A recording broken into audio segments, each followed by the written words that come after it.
welcome back to my channel. So I wanted to basically give you guys today 5 signs of unhealthy hair. I'm not gonna do too much talking in the beginning, just gonna tell you guys to subscribe to my channel down below and also give this video a thumbs up, and let's go ahead and get right into it. So the first sign that you have unhealthy hair, and that's when you suffer from severe dryness or you have extremely dull hair no matter what you do. So you lack that natural shine, you lack shine all around. Even if you put on the best products, your hair is still pretty much lacking in the shine department, and you just have this dull cast of your hair. Now, if you guys are unfamiliar, I actually transitioned, and this happened to me a lot when I was transitioning. So my hair, when I was transitioning at the beginning of me being natural, I would always just moisturize my hair, do all these steps, and then at the end of the day, my hair would be super dry. Like, no matter what process I was doing, that was like one of the constant things that I was experiencing. And when I went to get my hair cut at the Diva Curl Salon way back when, the stylist actually told me that I was, 1, not applying my products right in my routine.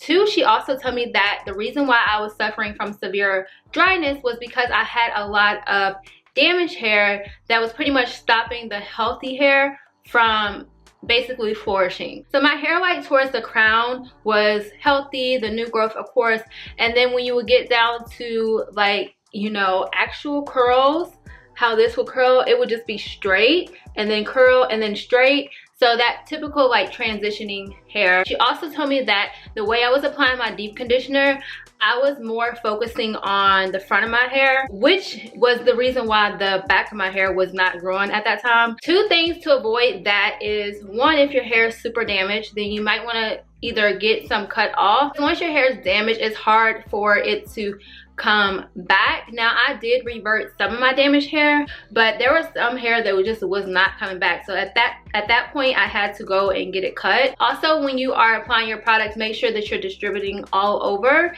and that you're also using products that are not going to contribute to your dryness. So there are some products, some deep conditioners that do not work well on your hair, so pay attention to that when you're actually doing your routine, which deep conditioners are working, which ones are not. And comment down below if you guys want me to make like an updated favorite deep conditioner video. So this next sign is pretty obvious. I'm pretty sure that everyone knows about this one, and that is having extremely fragile hair. Now, notice that I said extremely and not just fragile hair, because there are some people who have thinner hair texture. It's more prone to break, but I'm not talking about that. I'm talking about more so, once again, when I was transitioning, I had to really be careful with the way that I was detangling my hair and things like that, because my hair was not at its healthiest state. So when I was actually detangling or doing anything that was like gonna pull on my hair, it would break out at the sight of anything. So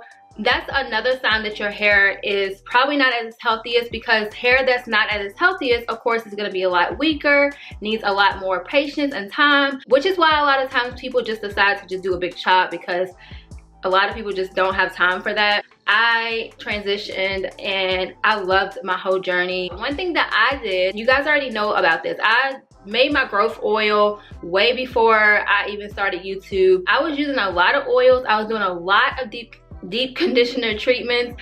I was doing treatments like nobody's business. I tried like so many treatments, so many DIYs.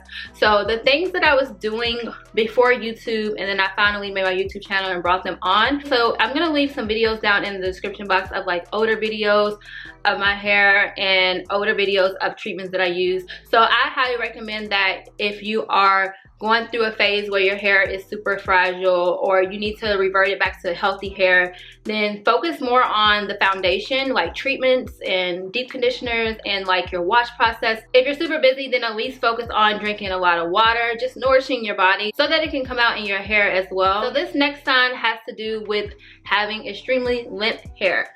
So that comes from, most of the time, over moisturized hair. So I didn't know, like I said, that I was suffering from over moisturized hair. I used to co-wash all the time, and it was like the #1 thing I would always do.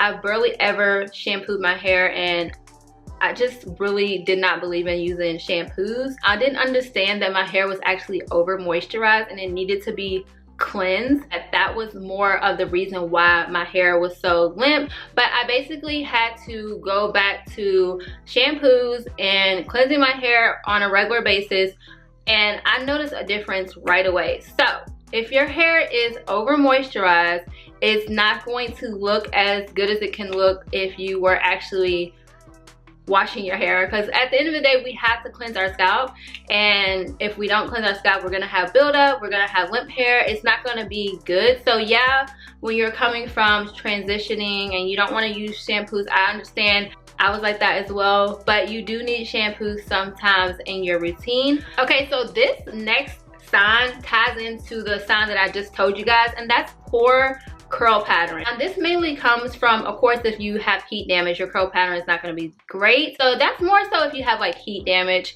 But also I experienced this when I had heat damage. Then it came back again when my hair was overly moisturized. So a curl pattern that is no longer is definitely a sign of unhealthy hair, especially if naturally your hair is super curly. So you know how your curl pattern is supposed to look. So this can actually go into the type of products that you're using, because a lot of you have noticed that my curl pattern has been a lot more vibrant since using my products and also using just cleaner products all around. Yes guys. Okay, so this last sign, I will say I have never experienced it on like the scale that I'm about to mention, but I wanted to put it in this video because a lot of people do experience it, and that is severe hair loss. I've noticed that this actually can come from vitamin deficiency, medications that you take as well, and also using products that are full of chemicals. If you're having an issue with severe hair loss, I will recommend ashwagandha, which is a really good herb to take for that. And also I would recommend just to up your vitamins in general.